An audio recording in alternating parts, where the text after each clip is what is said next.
ಕಲಾವಿದರನ್ನು ತಮಗೆ ಪರಿಚಯ ಮಾಡಿಕೊಡಲಿಕ್ಕೆ ಇಷ್ಟಪಡ್ತೇನೆ. ಬಳ್ಳಾರಿ ಮತ್ತು ಕೊಪ್ಪಳ ಆಗಿರ್ಬೋದು, ರಾಣಿಬೆನ್ನೂರು, ಹಾವೇರಿ, ದಾವಣಗೆರೆ ಇತ್ಯಾದಿ ಕಡೆಗಳಲ್ಲೆಲ್ಲ ಯಾವುದೇ ಒಂದು ಹಳ್ಳಿಯಲ್ಲಿ ಪೌರಾಣಿಕ ನಾಟಕ ಆಗಲಿ ಅಥವಾ ಸಾಮಾಜಿಕ ನಾಟಕ ಆಗಲಿ, ಆ ನಾಟಕದ ಮಧ್ಯೆ ಮನೋರಂಜನೆಗಾಗಿ ಕೆಲವು ಐಟಮ್ಸ್ ಸಾಂಗ್ಗಳನ್ನು ಅಳವಡಿಸಿರ್ತಾರೆ. ತಾವು ನೋಡಿರ್ಬೋದು. ಉದಾಹರಣೆಗೆ ರಾ ರಾ ಅನ್ನುವಂಥ ಸಾಂಗ್ ಆಗಿರ್ಬೋದು, ಕರೆದರೂ ಕೇಳದೆ, ಜೋಕೆ ನಾನು ಬಳ್ಳಿಯ ಮಿಂಚು ಇತ್ಯಾದಿ ಹಾಡುಗಳಿಗೆ ನರ್ತನ ಮಾಡಿರೋದನ್ನು ತಾವು ವಿಡಿಯೋಗಳಲ್ಲಿ ಗಮನಿಸಿರ್ಬೋದು. ಅದರಲ್ಲೂ ಕಲಾವಿದರ ಗ್ರೂಪ್ಗಳಲ್ಲಿ ಭಾಳಷ್ಟು ಅದು ಫಾರ್ವರ್ಡ್ ಆಗಿದೆ ಹಾಡು. ಆ ಕಲಾವಿದ ಯಾರು, ಅದು ಹುಡುಗಿನೋ ಹುಡುಗನೋ ಅನ್ನೋ ಅನುಮಾನ, ಮೊದಲನೇ ಅನುಮಾನ. ಆ ಕಲಾವಿದರು ಯಾರು ಅನ್ನೋದನ್ನು ತಮಗೆ ಪರಿಚಯ ಮಾಡಿಸ್ಕೊಳ್ಳಿಕ್ಕೆ ಇಷ್ಟಪಡ್ತೇನೆ. ಬನ್ನಿ ನಾವು ಮಾತಾಡೋಣ. ಮೌನೇಶ್ ಕಲಾವಿದರು, ಬನ್ನಿ. ನಮಸ್ಕಾರ ಮೌನೇಶ್. ನಮಸ್ಕಾರ ಸರ್. ತಮ್ಮ ಪೂರ್ಣ ಹೆಸರೇನು? ಮೌನೇಶ್ ಬಡಿಗೇರ್ ಕೆ ಕಲ್ಲಹಳ್ಳಿ. ತಾವು ಯಾವ ಊರಲ್ಲಿರ್ತೀರಿ? ಹತ್ನಡಿ ತಾಲೂಕಿಂದ 18 ಕಿಲೋಮೀಟರ್ ಕೆ ಕಲ್ಲಹಳ್ಳಿ ನಮ್ಮೂರು. ದಾವಣಗೆರೆ ಜಿಲ್ಲೆ ಇತ್ತು, ಇವಾಗ ಬಳ್ಳಾರಿ ಆಯಿತು, ಮತ್ತು ಇವಾಗ ವಿಜಯನಗರ ಜಿಲ್ಲೆ ಆಗಿದೆ. ಭಾಳ ಸಂತೋಷ. ನಿಮ್ಮ ವಿದ್ಯಾಭ್ಯಾಸ ಏನಾಯಿತು? SSLC ಮುಗಿಸಿ ಸರ್. ಓಕೆ.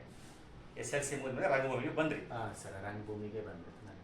ಈ ರಂಗಭೂಮಿಯ ಬಗ್ಗೆ ನಿಮಗೆ ಆಸಕ್ತಿ ಮೂಡಲಿಕ್ಕೆ ಏನು ಕಾರಣ, ಯಾವ ರೀತಿ ಬಂದ್ರಿ? ಸರ್, ನಾನು ಫಸ್ಟು ಸ್ಕೂಲ್ ಒಳಗೆ ಛದ್ಮವೇಶ ಕಾರ್ಯಕ್ರಮದಲ್ಲಿ ಭಾಗವಹಿಸ್ತಿದ್ದೆ. ಆಮೇಲೆ ಜಾನಪದ ನೃತ್ಯದಲ್ಲಿ ಲಂಬಾಣಿ ಡ್ಯಾನ್ಸ್ ಮಾಡ್ತಾಯಿದ್ದೆ, ಹುಡುಗಿ ವೇಷ ಹಾಕೊಂಡು. ಆವಾಗ ನಮ್ಮ ಚಿಕ್ಕಪ್ಪರೇ ಮಾದೇವಪ್ಪ ಮಾಸ್ತರ್, ಆಮೇಲೆ ಜಯಪ್ಪ ಗಿರೇನರ್, ಇವರಿಬ್ಬರು ನನ್ನ ಚಿಕ್ಕಪ್ಪರು ಸರ್. ತಬಲಾಜಿ ಒಬ್ಬರು, ಆಮೇಲೆ ಹಾರ್ಮೋನಿಯಂ ಮಾಸ್ತರ್ ಒಬ್ಬರು. ಇವರಿಬ್ಬರು ನಾನು ನೋಡಿಬಿಟ್ಟು ನಾಟಕಕ್ಕೆ ಹಾಡಿಡೋಕ್ಕೆ, ಹಿನ್ನೆಲೆ ಹಾಡಿಡೋಕ್ಕೆ ಕರೆಸಿದ್ರು ಸರ್. ಅವಾಗ ಹಿನ್ನೆಲೆ ಹಾಡು ಹೇಳ್ತಾ ಇದ್ದೆ ನಾಟಕದಲ್ಲಿ. ಮತ್ತೆ ಒಂದು ಕ್ಲಬ್ ಡ್ಯಾನ್ಸ್ ಬಂತು ಸರ್ ನಾಟಕದಲ್ಲಿ, ಧನಿಕರದವ್ರ ಜನ ನಾಟಕದಲ್ಲಿ ಕ್ಲಬ್ ಡ್ಯಾನ್ಸ್ ಬಂತು.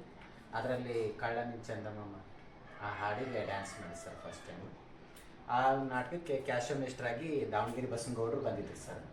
ಅವರು ನನ್ನನ್ನು ಅಲ್ಲಿ ನೋಡಿಬಿಟ್ಟು ಶ್ರೀ ಪಂಡಿತ್ ಪುಟ್ಟರಾಜ್ ಗವಾಯಿಗಳ ನಾಟ್ಯ ಸಂಘ ಗದಗ, ಈ ಕಂಪ್ನಿಗೆ ನನ್ನನ್ನು ಪರಿಚಯ ಮಾಡಿಸಿದ್ರು ಸರ್. ಅವರು ಮೊದಲಿಗೆ ಯಲಬುರ್ಗ ಕ್ಯಾಂಪಲ್ಲಿತ್ತು ಸರ್ ಅದು ಕಂಪ್ನಿ. ಯಲಬುರ್ಗಕ್ಕೆ ನನ್ನನ್ನು ಪರಿಚಯ ಮಾಡಿಸಿದ್ರು, ಯಲಬುರ್ಗಕ್ಕೆ ಕಳಿಸ್ಕೊಟ್ರು. ಅಲ್ಲಿ ಮಹಾದೇವ್ ಹೊಸೂರು, ನೂರುದ್ದೀನ್ ಮಂಗಳೂರು, ಆಮೇಲೆ ಮಂಜಣ್ಣ ಕಂಚಿಕೇರಿ, ಪ್ರಶಾಂತ್ ಗದಗ ಇವರೆಲ್ಲ ಅಲ್ಲಿ ಪಾತ್ರ ಮಾಡ್ತಿದ್ರು ಸರ್. ಆಮೇಲೆ ವಿರೂಪಾಕ್ಷಪ್ಪ ಬೆನ್ನಾಳ್ ಇವರು ಮ್ಯಾನೇಜರ್ ಆಗಿದ್ರು ಸರ್. ಅವ್ರ ಮ್ಯಾನೇಜ್ಮೆಂಟ್ ಇದ್ದಾಗಲೇ ನಾನು ಕಂಪ್ನಿ ಸೇರಿಕೊಂಡು ಅವ್ರು ನನಗೆ ಬಣ್ಣ ಹಚ್ಚಿ ಪಾತ್ರ ಮಾಡೋಕ್ಕೆ ಬಿಟ್ಟರು ಸರ್. ಅಲ್ಲಿಂದ ಕಂಪ್ನಿ ಸರ್ವಿಸ್ ಆಯ್ತು ಸರ್ 3 ವರ್ಷ. ಕಂಪನಿಯಲ್ಲಿ ಪಾತ್ರಗಳು ಮಾಡಿದ ಬರೀ ಡ್ಯಾನ್ಸ್ ಮಾತ್ರ ಮಾಡ್ತಾ ಇದ್ದೆ? ಮೊದಲಿಗೆ ಡ್ಯಾನ್ಸ್ ಮಾಡ್ತಿದ್ದೆ ಸರ್, ನಂತರ ಪಾತ್ರ ಮಾಡ್ತಿದ್ದೆ ಸರ್. ನೀವು ಡ್ಯಾನ್ಸ್ ಯಾವ ರೀತಿ ಕಲ್ತ್ರಿ? ನೀವು ಡ್ಯಾನ್ಸ್ ಟಿ ವಿಯಲ್ಲಿ ನೋಡ್ತಾ ಕಲ್ತಿದ್ದು ಸರ್ ನಾನು. ಹೌದಾ? ಹೌದು ಸರ್, ಟಿ ವಿಯಲ್ಲಿ ನೋಡ್ತಾ ಕಲ್ತಿದ್ದೆ. ಮತ್ತು ಇತ್ತೀಚೆಗೆ ಹೊರಗೆ ರಕ್ತರಾತ್ರಿ ನಾಟಕಕ್ಕೆ ಬಂದಾಗ ಆದೋನಿ ವೀಣಮ್ಮ ಅಂತಂದೇಳಿ ಅವರು ನಟಿಯರದಾರ ಸರ್. ಅವ್ರು ನನಗೆ ಕೆಲವೊಂದಿಷ್ಟು ಈ ಥರ ಇದು ಡ್ಯಾನ್ಸಿಂಗ್ ಮಾಡಬೇಕು, ಇದಕ್ಕೆ ಈ ಥರ ಆ್ಯಕ್ಷನ್ ಆಗಿ ನಿಂದಿರಬೇಕು ಅಂತ ಹೇಳ್ಕೊಡ್ತಿದ್ರು ಸರ್. ನೀವು ಕರೆದರೂ ಕೇಳದೆ ಹಾಡಿಗೆ ಡ್ಯಾನ್ಸ್ ಮಾಡ್ತಿರಲ್ಲ, ನೃತ್ಯ ನೋಡಿದ್ರೆ ಕ್ಲಾಸಿಕಲ್ ಕಲ್ತಿದ್ದೀರಿ ಅಂತ ಅನಿಸ್ತದೆ ಪ್ರೇಕ್ಷಕರಿಗೆ, ಆ ಥರ ಅನಿಸ್ತದೆ. ಆದೋನಿ ವೀಣಾವರು ಅವರು ಭರತನಾಟ್ಯ ಕಲಾವಿದರು, ಅವರು ರಾಜ್ಯೋತ್ಸವ ಪ್ರಶಸ್ತಿ ಪುರಸ್ಕೃತರಿದ್ದಾರೆ. ಅವರ ಮಾರ್ಗದರ್ಶನದಲ್ಲಿ ಸ್ವಲ್ಪ ಬದಲಾವಣೆ ಆಯ್ತು ನಿಮಗೆ? ಸುಧಾರಣೆ? ಅವ್ರ ಮಾರ್ಗದರ್ಶನದಲ್ಲಿ ಅಂಗಪುಷ್ಪ ಡ್ಯಾನ್ಸಿಗೆ ಬಿಡ್ತಿದ್ರು ಸರ್ ರಕ್ತರಾತ್ರಿ ನನಗೆ. ಅವಾಗ ಅದು ಒಂದೊಂದು ಹಾಡಿಗೆ ಒಂದೊಂದು ಪದಕ್ಕೂ ಮ್ಯೂಸಿಕ್ಕಿಗೆ ಇದೇ ಥರ ನಿಂದಿರಬೇಕು, ಇದೇ ಥರ ನಿನ್ನ ಭಾವಭಂಗಿಗಳನ್ನು ಮಾಡುತ್ತಿರ್ಬೇಕು ಅಂತ ಹೇಳ್ಕೊಡ್ತಿದ್ರು ಸರ್ ಅವರು. ಪುಟ್ಟರಾಜ ಗವಾಯಿಗಳ ಕಂಪನಿಯಲ್ಲಿ ಪಾತ್ರನೂ ಮಾಡ್ತಾ ಇದ್ರಾ? ಹಾಂ ಸರ್, ಪಾತ್ರಗಳು. ಯಾವ ನಾಟಕ, ಯಾವ ಪಾತ್ರ ಮಾಡ್ತಿದ್ರಿ? ಬಸ್ ಕಂಡಕ್ಟರಲ್ಲಿ ಶಾಂತನ್ ಪಾತ್ರ ಮಾಡಿದ್ದೀನಿ ರೀ. ಬಂಜೆ ತೊಟ್ಲೊಳಗೆ ನಾಗರತ್ನನ್ ಪಾತ್ರ ಮಾಡಿದ್ದೀನಿ ರೀ. ಮುದುಕನ ಮದಿ ಒಳಗೆ ಅಚ್ಚಮ್ಮನ ಪಾತ್ರ ಮಾಡಿದ್ದೀನಿ ರೀ. ಮಲಮಗಳ ಪಾತ್ರ ಕಲ್ಯಾಣಿ ಮಾಡಿದ್ದೀನಿ ರೀ. ಮತ್ತು ಮಂದಾಕಿನಿ ಪಾತ್ರ ಮಾಡಿದ್ದೀನಿ. ಆಮೇಲೆ ಚೆನ್ನಪ್ಪ ಚೆನ್ನಗೌಡ ನಾಟಕದಲ್ಲಿ ಲಲಿತನ ಪಾತ್ರ ಮಾಡಿದ್ದೀನಿ ರೀ. ಹೇಮರೆಡ್ಡಿ ಮಲ್ಲಮ್ಮನ ನಾಟಕದಲ್ಲಿ ಚಿತ್ರಂಜನಿ ಪಾತ್ರ, ಮೋಹನ್ ಲಾಲ್ ಪಾತ್ರ, ಮಲ್ಲಮ್ಮನ ತಾಯಿ ಪಾತ್ರ, ಅಕ್ಕಮಹಾದೇವಿ ನಾಟಕದಲ್ಲಿ ಸಖಿಯರ ಪಾತ್ರಗಳು ಸರ್. ಮೊದಲಿಗೆ ಯರಗಡಿ ಶಿವಣ್ಣ ಅವ್ರದ್ದು ಗೊತ್ತಾ? ಯರಗಡಿ ಶಿವಣ್ಣ ಸರ್ ಗೊತ್ತು, ಕೇಳಿದ್ದೀನಿ ಅವ್ರ ಬಗ್ಗೆ. ಅವ್ರು ಭಾಳ ಹಿರಿಯ ಕಲಾವಿದರು, ಅಜ್ಜವರ ಕಂಪನಿಯಿಂದ ಬಂದಂಥವ್ರು. ಈಗ ಮಹಾದೇವ್ ಹೊಸೂರ್ ಅವರು ಅಜ್ಜವರ ಕಂಪನಿಯಲ್ಲಿ, ಗದಗ ಕಂಪನಿಯಲ್ಲಿ ಸ್ತ್ರೀ ಪಾತ್ರ ಮಾಡ್ತಾ ಮಾಡ್ತಾ ಹವ್ಯಾಸಿ ರಂಗಭೂಮಿಗೆ ಆಗಾಗ್ಗೆ ಬರ್ತಾ ಇರ್ತಾರೆ ಬಿಡುವಿದ್ದಾಗ. ಅವರು ಹೇಮರೆಡ್ಡಿ ಮಲ್ಲಮ್ಮ ಪಾತ್ರ ಆಗಿರ್ಬೋದು, ಅಕ್ಕಮಹಾದೇವಿ ಪಾತ್ರ, ದ್ರೌಪದಿ ಪಾತ್ರ ರಕ್ತರಾತ್ರಿಯಲ್ಲಿ ಬರ್ತಾರೆ. ನೀವು ಆ ಥರ ಪಾತ್ರ ಮಾಡಲಿಕ್ಕೆ ಕೂಡ ನೀವು ಪ್ರಯತ್ನ ಮಾಡ್ಬೋದಲ್ಲ? ಹವ್ಯಾಸಿ ರಂಗಭೂಮಿಗೆ ಪ್ರಯತ್ನ ಮಾಡಿದ್ದೀರಾ? ಪ್ರಯತ್ನ ಮಾಡಿದ್ದೀನಿ ಸರ್. ಕೆಲವು ಇವಾಗ ಗೌರ್ಮೆಂಟಿನ ಇಲಾಖೆ ನಾಟಕಗಳು ಹಾಕ್ಕೊಂಡಲ್ಲಿ ಮದಂಸಿ ಪಾತ್ರ ನಾನು ಮಾಡಿದ್ದೀನಿ. ಮದಂಸಿ ಪಾತ್ರ ಮಾಡಿಕೊಂಡು ಡ್ಯಾನ್ಸ್ ಮಾಡಿಕೊಂಡು ಮತ್ತು ಆನಂದ ಪುಷ್ಪ ಮಾಡ್ಕೊಂಡಿದ್ದೀನಿ. ಅಂದರೆ ದೊಡ್ಡ ದೊಡ್ಡ ಪಾತ್ರಕ್ಕೆ ಏನು ನನಗೆ ಇದಾಗಿಲ್ಲ ಸರ್.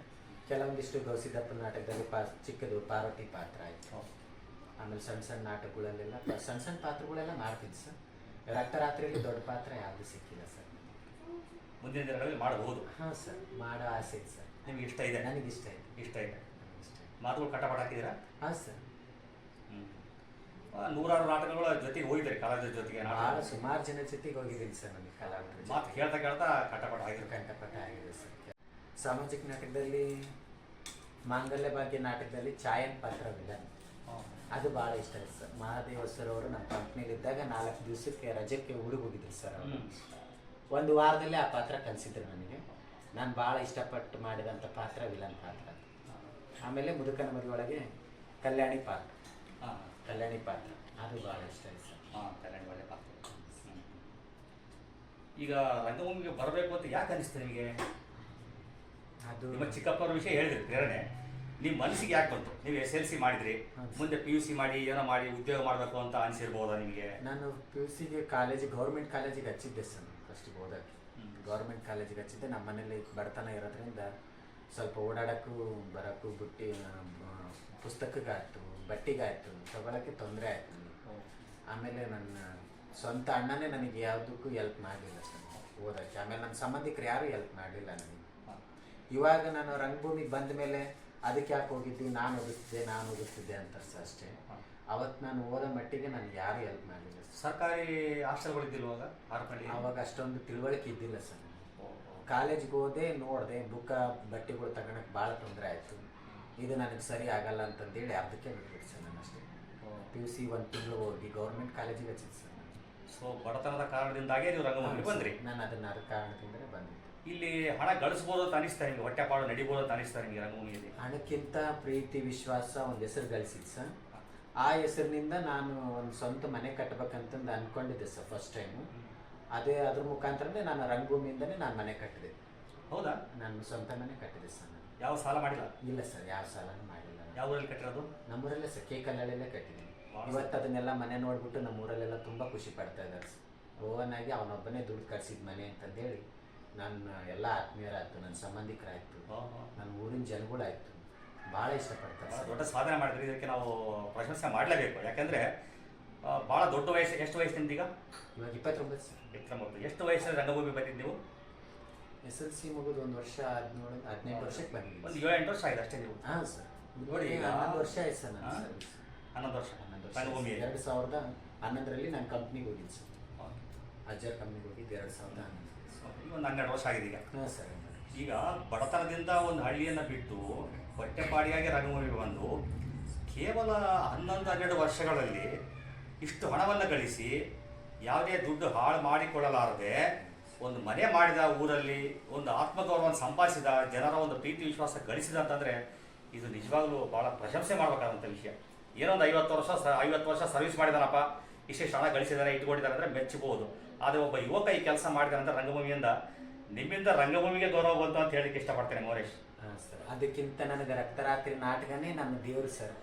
ನನಗೆ ವರ್ಷಕ್ಕೆ ಏನಿಲ್ಲ ಅಂದ್ರೂ ಒಂದು 100 ನಾಟಕ ಮಾಡ್ತೀನಿ ಅಂದ್ರು 190 ನಾಟಕ ನನಗೆ ರಕ್ತರಾತ್ರಿ ನಾಟಕಗಳೇ ಬರ್ತವೆ ಸರ್. ನನ್ನ ಅಂದಾಜು ಸರ್. ನಾನು ಒಂದು 3 ವರ್ಷ ಇವಾಗ ಲಾಕ್ಡೌನ್ ಆದಾಗಿಂದ ಸ್ವಲ್ಪ ಕಡಿಮೆ ಆಗಿದೆ ಸರ್.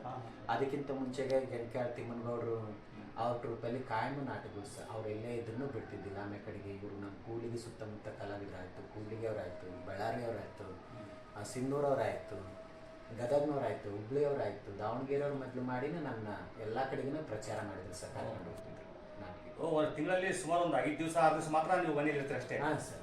25 ದಿವಸ ಹೊರಗಡೆ ನಾಟಕ? ಹಾಂ ಸರ್. ಸೀಸನ್ ಇದ್ದಾಗ ಡಿಸೆಂಬರಿಂದ ಏಪ್ರಿಲ್ ತನಕ ತಿಂಗಳಲ್ಲಿ ಒಂದು 5ರಿಂದ 6 ದಿವಸ ಅಷ್ಟೇ ಸರ್. ನಿಮ್ಮ ದಿನಚರಿ ಯಾವ ರೀತಿ ಇರುತ್ತೆ ಸೀಸನ್ನಲ್ಲಿ? ಉದಾಹರಣೆಗೆ ಒಂದು ನಾಟಕ ಹೋಗ್ಬೇಕು ಒಂದು ಹಳ್ಳಿಗೆ, ಎಷ್ಟು ಗಂಟೆಗೆ ಊರು ಬಿಡ್ತೀರಿ ಅಂದಾಜು?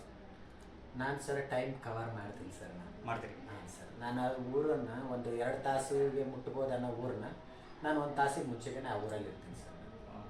ಶಿಸ್ತಿನಿಂದ? ಹಾಂ ಸರ್. ಯಾಕಂದರೆ ನನ್ನ ಅವ್ರು ಕಾಯಬಾರ್ದು, ಅವರು ನಾನು ಕಾಯ್ಕೊಂತ ಕುತ್ಕೊಂಡಿರ್ತೀನಿ. ಉದಾಹರಣೆಗೆ ಮಧ್ಯಾಹ್ನ 2 ಗಂಟೆಗೆ ಬಿಟ್ಟರೆ ಊರು, ಒಂದು ಹಳ್ಳಿಗೆ ಹೋಗ್ತೀರಿ, ಇವತ್ತು ರಾತ್ರಿಯಲ್ಲಿ ನಾಟಕ ಮಾಡ್ತೀರಿ, ನಿದ್ದೆ ಆಗಿರೋದು ನಿಮಗೆ, ಅದ್ರ ಮುಂದಿನ ಕತೆ ಹೇಳಿ ಯಾವ ರೀತಿ ಮತ್ತೆ ನಾಳೆ ನಾಟಕ ಮತ್ತೆ ನಿಮ್ಮ ಫೇಸು, ನಿಮ್ಮ ಮುಖ ಫ್ರೆಶ್ ಆಗಿರ್ಬೇಕು, ಮತ್ತೆ ನಿದ್ದೆಗೆಟ್ಟಾಗೆ ಕಾಣಬಾರ್ದು, ಕಣ್ಣುಗಳು ಚೆನ್ನಾಗಿರ್ಬೇಕು, ಹೊಳಪಿರಬೇಕು.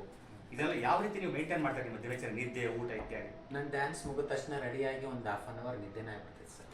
ನನ್ನ ಡ್ಯಾನ್ಸಿಗೆ ಬರೋಕ್ಕೂ 1 ತಾಸಿಂದು ಗ್ಯಾಪ್ ಸಿಗುತ್ತೆ ಸರ್. ಅಲ್ಲೊಂದು ಅರ್ಧ ಗಂಟೆ 1 ಮುಕ್ಕಾಲು ಗಂಟೆ ನಿದ್ದೆ ಮಾಡ್ತೀನಿ ಸರ್. ಮತ್ತು ನಾಟಕ ಬಿಟ್ಟ ತಕ್ಷಣ ಬಸ್ ಹತ್ತಿದ್ದೀವಿ ಅಂದ್ರೆ ಬಸ್ಸಲ್ಲೇ ನಿದ್ದೆ ಸರ್. ನಾನು ಮತ್ತು ಮನೆಗೆ ಹೋಗಿ ಒಂದು ಸ್ವಲ್ಪ ಊಟ ಗೀಟ ಮಾಡಿ ಮಲ್ಕೊಂಡ್ರೆ ಒಂದು 2 ತಾಸು ಮಲ್ಕೋಬೋದು ಸರ್ ಅಷ್ಟೇ. ಮನೇಲಿ ಕೆಲಸಗಳು ಇರ್ತಾವಲ್ಲ ಸರ್, ಮಲ್ಕೊಳಕ್ಕಾಗಲ್ಲ. ಅಮ್ಮರು ಮಾಡ್ತಿರ್ತಾರೆ ಸರ್, ಮನೆ ನೋಡೋಕ್ಕಾಗಲ್ಲ ನಾವು ಮಾಡೋದು, ನಾವೇ ಮಾಡಿಬಿಡ್ತೀವಿ ಸರ್. ಮತ್ತು ಅಲ್ಲಿಂದ ಬಸ್ ಹತ್ಬೇಕಾದ್ರೂ ಬಸ್ ಹತ್ತಿದ ಮೇಲೆ ನಿದ್ದೆ ಮಾಡ್ತೀವಿ ಸರ್. ಕರೆಕ್ಟ್ ಆ ಊರಿಗೆ ಬಂದ ತಕ್ಷಣ ಸ್ವಲ್ಪ ಎಚ್ಚರ ಆಗುತ್ತೆ ಸರ್, ಇಲ್ಲಾಂದ್ರೆ ಪಕ್ಕದವ್ರಿಗೆ ಹೇಳ್ಯಾರ ಮಲಗಿರ್ತೀವಿ. ಸೊ 2 ಗಂಟೆ ಮಾತ್ರ ನೀವು ಹಾಸಿಗೆ ಮೇಲೆ ಮಲಗಿ ನಿದ್ದೆ ಮಾಡೋದು, ಅಷ್ಟೇ ಸರ್. ಉಳಿದೆಲ್ಲ ಬಸ್ನಲ್ಲೇ ರೆಸ್ಟ್. ಬಸ್ಸೆಲ್ಲ ರೆಸ್ಟ್ ಸರ್. ಅದರಲ್ಲೂ ನೀವು ಎಲ್ಲ ಫ್ರೆಶ್ನೆಸ್ ಉಳಿಸ್ಬೇಕಾಗ್ತದೆ ಡ್ಯಾನ್ಸ್ಗೆ ಅಂದರೆ. ಇದು ಬೇರೆ ಏನೋ ಕ್ಯಾರೆಕ್ಟರ್ ಆ್ಯಕ್ಟರ್ ಅಂತಂದರೆ ನಡೀತದೆ, ಇದು ಭಾಳ ಫ್ರೆಶ್ ನಿದ್ದೆ ಆಗಿದೆ. ಇಲ್ಲ ಅಂದರೆ ಕಲಾವಿದರಿಗೆ ಲಕ್ಷಣ ಇರೋದಿಲ್ಲ ಸರ್. ಹೌದು. ನಿದ್ದೆನೇ ಮೇನ್ ಕಲಾವಿದ.